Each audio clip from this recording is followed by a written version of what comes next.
First of all నేను తీసుకున్నానంటే నేటిలో ప్రపంచవ్యాప్తంగా సమాజం యొక్క సాంకేతిక మరియు లైఫ్ స్టైల్ అనేది చాలా తొందరగా పెరుగుతుంది.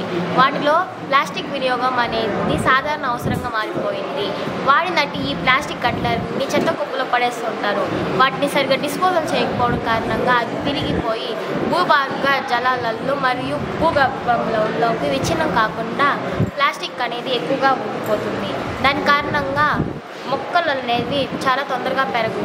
అదే ఫర్ ఎగ్జాంపుల్ పానీపూరి షాపులలో మనకు ప్లాస్టిక్ ప్లేట్స్లలో ఇస్తారు మరియు ప్లాస్టిక్ స్పూన్ అనేది ఇస్తారు.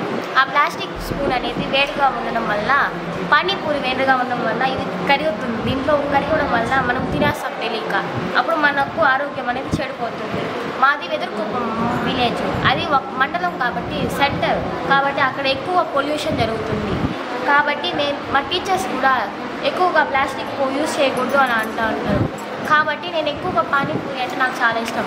కొన్ని రోజుల తర్వాత ఆలోచించాను దీనికి ఏమైనా సొల్యూషన్ కలుపుకుంటే బాగుంటుంది అనేసి. ఏం సొల్యూషన్ అంటే ఎమ్మి కట్లర్ని. దీన్ని ఎలా ఫస్ట్ ఆఫ్ ఆల్ నేను చెక్కతో చేసుకుంటే చెక్కతో మరియు ఎడిబుల్ కట్లరీని తీసుకుందాం అనుకున్నా. ఎడిబుల్ కట్లరీ అయితే ఎక్కువ ఫ్రెండ్లీ మరియు దీన్ని తినేవచ్చు. చెక్కతో అయితే ఎక్కువ ప్లాంట్స్ నరకడం వల్ల డీఫారెస్టేషన్ అవుతుంది. కాబట్టి నేను ఎడిబుల్ కట్లరీని తీసుకున్నాను.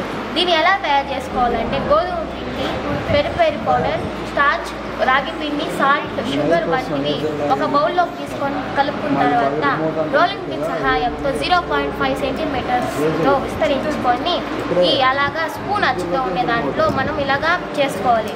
చేసుకున్న తర్వాత ఓవెన్ను 15 మినిట్స్ తర్వాత ఇవి ఎత్తుకొని ఓవెన్లో ఉంచాలి.